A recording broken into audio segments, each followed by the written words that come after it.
Okay, I'm here with Chef Joel Robuchon at the MGM Grand at his world-renowned restaurant, Joel Robuchon. Thank you for spending time with me, Chef. Thank you. Bonjour. Bonjour, bonjour. So, you've been noted and called the chef of the century for many years. What does that mean to you personally?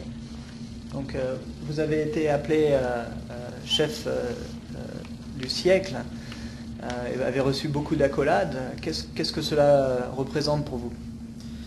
Écoutez, on est toujours sensible lorsqu'on reçoit une distinction, mais quand on reçoit une distinction, rien n'est acquis. Il faut toujours la justifier. Donc, c'est-à-dire, c'est une remise en question permanente. Et au contraire, c'est là ça ne peut que aider à s'améliorer. Rien n'est acquis d'avance.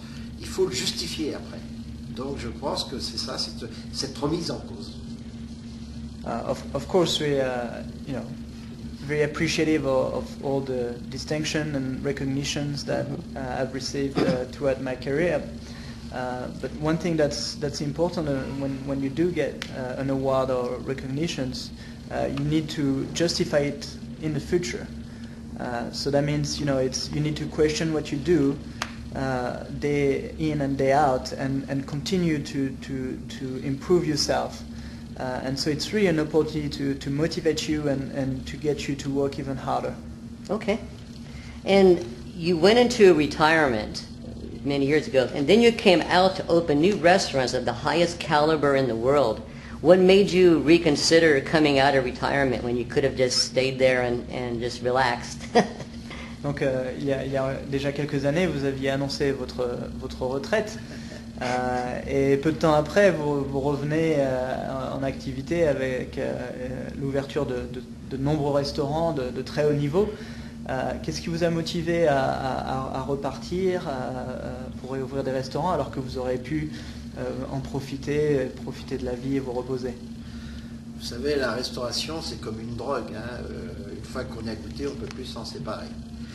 Mais c'est aussi les circonstances de la vie. C'est d'avoir des collaborateurs qui ont travaillé, qui avaient donné plus de 20 ans avec moi et qui voulaient s'installer, qui avaient des difficultés financières avec les banques, vous savez, qui ne voulaient pas leur prêter d'argent, qui étaient fébriles, et qui m'ont demandé à l'époque, est-ce que vous ne voulez pas faire quelque chose avec nous, ça nous aiderait. Donc j'ai accepté de faire une nouvelle formule et on est parti avec un nouveau restaurant, l'Atelier. Il s'est avéré que l'Atelier est un concept qui convient à notre époque où tout le monde vit dans un climat de stress difficile, où les gens recherchent la détente, la chaleur. Et donc c'est un concept qui a eu du succès, et ce qui nous a fait amener à multiplier ce concept. Et à côté, c'est mis quelques restaurants gastronomiques. Il y a 14 restaurants gastronomiques dans le monde. Mais il faut dire qu'avant, j'étais tout seul. Aujourd'hui, il y a des gens très compétents qui sont avec moi, qui travaillent avec moi, qui sont associés depuis maintenant 30 ans. Donc c'est vrai que c'est beaucoup plus facile. Vous savez, quand vous êtes 6 à réfléchir, c'est quand même mieux que quand on est tout seul.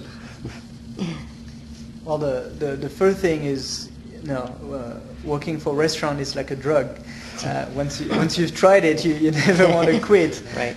So it's definitely a big part of his life. And then the main reason was he had some people that had worked for him for many years, about 20 years.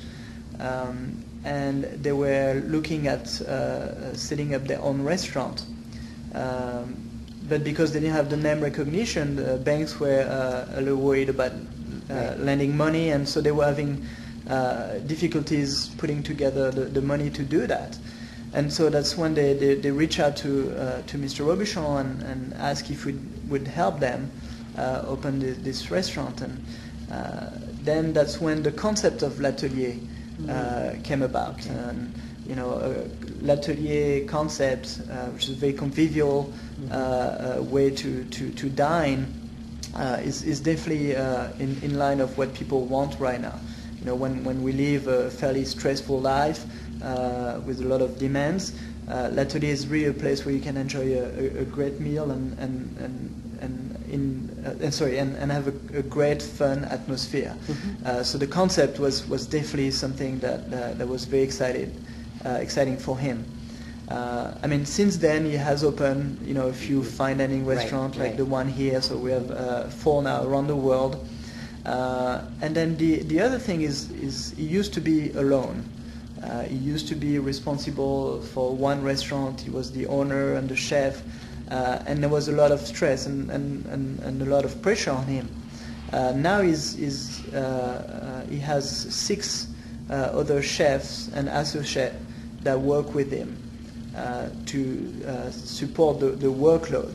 So it's not as stressful as it used to be. When you have 6 people thinking about the same thing, it definitely makes it easier. Everything much easier. Okay. When you walk into a restaurant for the very first time, what do you look for? What's the first thing you look for? Is it the service? Is it the decor? Is it the food? I mean, obviously you want them all to come together. What's the very first thing he looks for when he walks into a restaurant for the first time? His restaurants or any restaurant? Any restaurant for the very first time. Donc, si vous allez à un restaurant, pas forcément le vôtre, qu'est-ce que vous regardez en premier? Qu'est-ce que vous considérez être le plus important? Est-ce que c'est la salle? Est-ce que c'est le service? Est-ce que c'est la cuisine? Qu'est-ce qui en général attire votre œil en premier? C'est une très bonne question qui correspond un petit peu aujourd'hui à l'attente de la clientèle. Aujourd'hui, je crois que les clients qui vont dans un restaurant recherchent une ambiance chaleureuse, une ambiance conviviale. Et je crois que c'est le plus important aujourd'hui dans un restaurant, la convivialité. Il faut que l'ambiance soit bonne, qu'on se sente bien dans un restaurant. Et on voit très bien, parce qu'il y a des restaurants qui n'ont pas de décor, où il n'y a rien, mais il y a une ambiance, et donc là, on y va en priorité. Bien sûr, ce qui compte également, c'est ce qu'il y a dans l'assiette. Il faut que l'assiette soit bonne. Mais je dirais que c'est l'ambiance qui compte. En plus, le service est très important, aussi important que la qualité de la cuisine. Il faut que les gens, au niveau du service, il faut que moi-même, qu'on se sente bien, vous savez, il faut qu'un service qui est gentil, tout ça, ça facilite beaucoup les choses. Donc même moi, je demande aux gens d'être gentils. Vous savez, aujourd'hui, c'est moins important, vous savez, si un couvert est pas bien droit, etc. Ce qu'on attend du service, c'est de la gentillesse. Je crois que c'est très important. Donc, l'ambiance, la gentillesse, et après, bien sûr, la qualité de la cuisine. Ça, c'est important, je crois qu'il faut.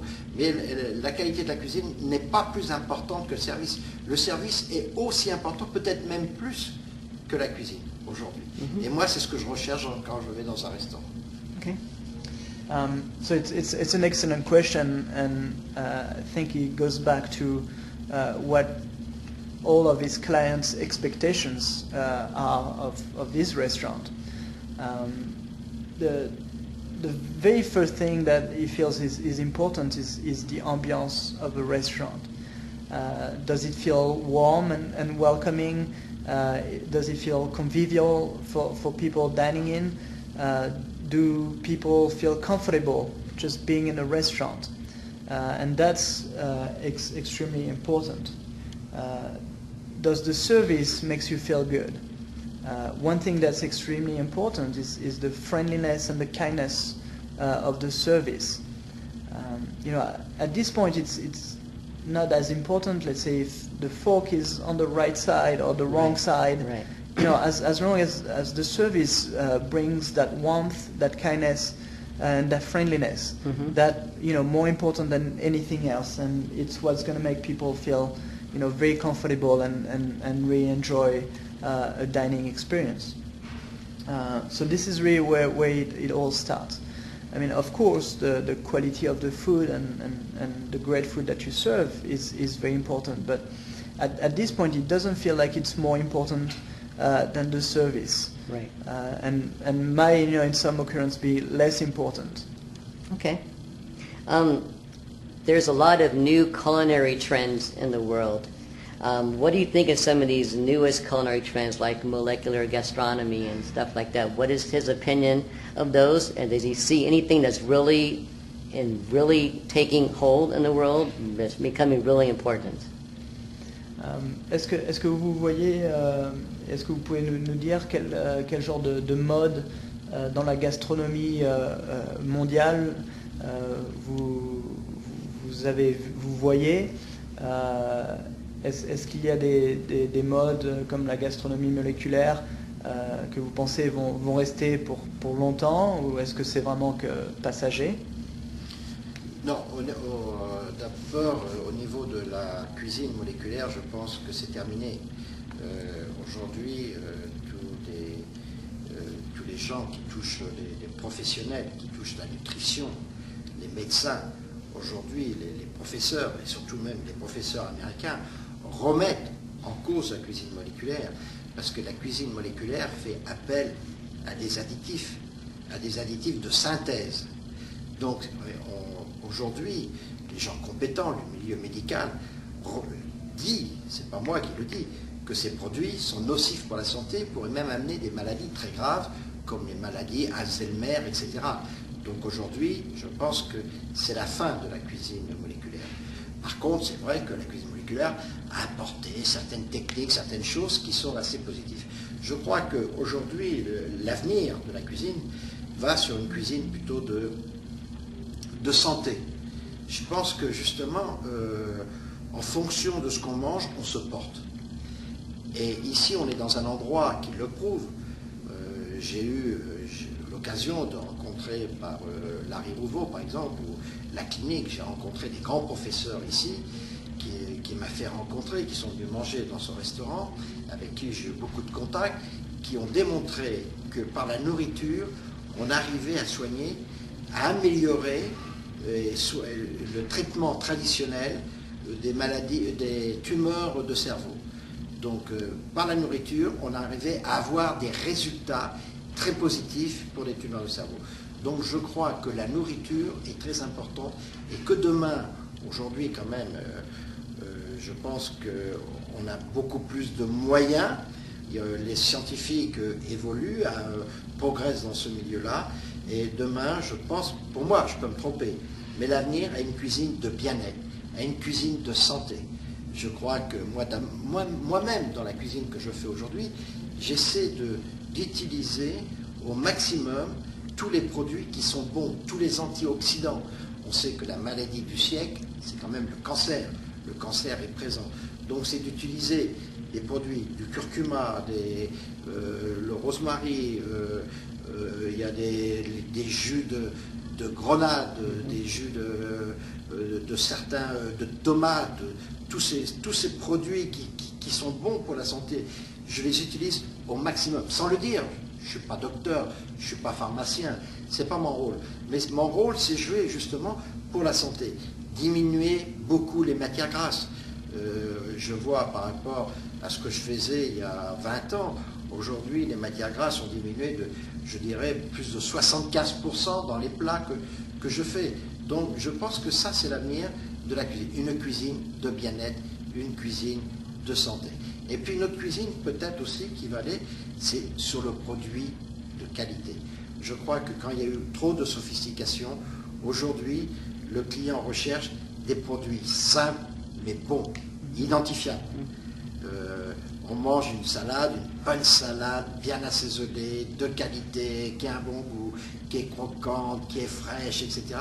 C'est ce qu'on recherche. Pas de sophistication, savoir ce qu'on mange. Et pas trop de mélange. Je pense, enfin, vous me demandez mon avis, je pense que c'est celui-ci, et c'est l'avenir de demain.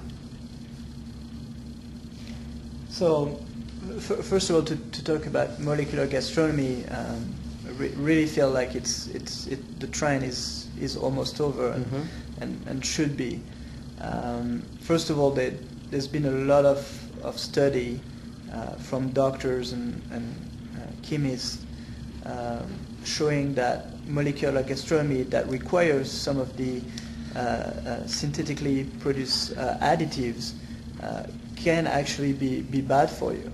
And you know, it's not him saying it. It's you know, proven that it can be, you know, causing some disease and brain issues and etc. etc. So while molecular gastronomy, brought some positive things as far as technique in the gastronomy, which were positive and good.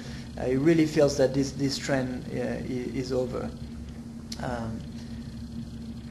The trend that he'd like to see develop more is because you are as you eat, and trying to eat healthy food that is going to be better for you is definitely a trend that he likes to see going forward. Through Mr. Larry Ruvo here in Las Vegas, he had the chance to meet some world-renowned doctors and brain specialists that through food are able to really improve the life of people that are suffering from brain disease. And he had the chance to meet them several times here and at the clinic, and they were able to show him some of the amazing results that they had by just changing the diet of somebody who's sick. So it's pretty remarkable. Then with that said, it does try to do his part in his own cuisine, in his own food, by using some of the ingredients that are known to be good for you and for your health. Curcuma, rosemary, some of fruit juices that are known to be good for you. The other thing is the amount of fat that is reduced from his cuisine. Okay. If you look back at what he used to do about 20 years ago, the amount of fat in his cuisine is reduced by about 75%. So, pretty dramatic, and because he knows that it's important. Then beside the healthy trend that he sees and try to support, which by the way, he doesn't claim, he doesn't promote it, but right. He's trying to be conscious of it. Right. The other thing that he sees is people want to go back to a little more simple, less sophisticated cuisine, where the produce, quality produce really shine. Less preparation, less sophistication, definitely less blending, to go back to original flavor of the ingredients. Okay. And finally, my last question. What advice would you give a brand new student in culinary school or a chef who's already graduated, just starting out? What's the best advice that you could give them if they want to become a chef, or what's the best advice you could give them? Quelle recommandation est-ce que vous donneriez à un jeune cuisinier qui commence juste?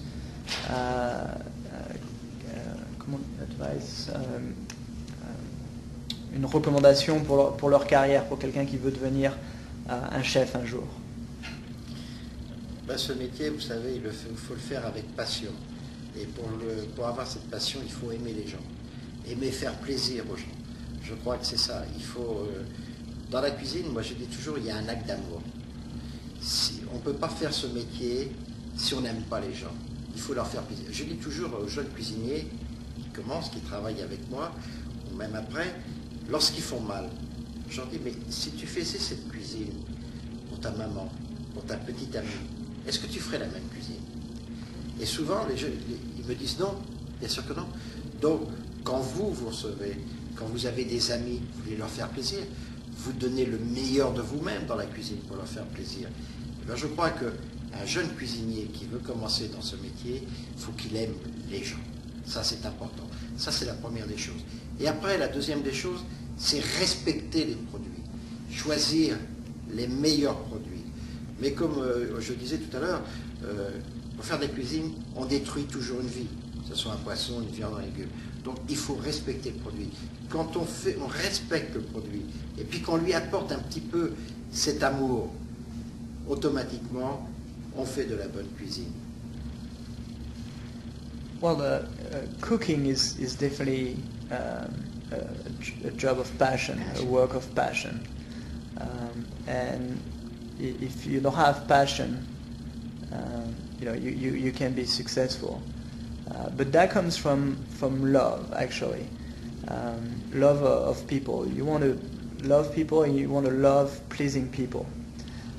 Because you don't cook the same way for people that you love and people that you don't. And one thing he tells cooks and chefs when they're not cooking it something properly, he say, if this was for your mother or if it was for your girlfriend or your wife, would you do it the same way? And most times they say, no, I wouldn't. Right. And that's because they're not cooking like they would cook for somebody they love. And this is definitely the first key to be successful. You need to always cook like you would cook for somebody that you care for and love. The other thing that's very important is respecting what you cook. One thing that Mr. Aubuchon says often is to cook you have to take a life. Right. If it's a fish, meat, somebody had to give up their life for you to cook it. And you have to respect the produce because of that. And if you don't make the best dish that you can out of that produce, then you're not respecting the animal that the life needs to be taken. So definitely the love of people and respect of the produce that you cook. Well, thank you. Thank you so much. It's been a really big honor for me to sit here with you and Grand just plaisir. explain it. But thank you very much. Qu'un plaisir et c'était des bonnes questions. He enjoyed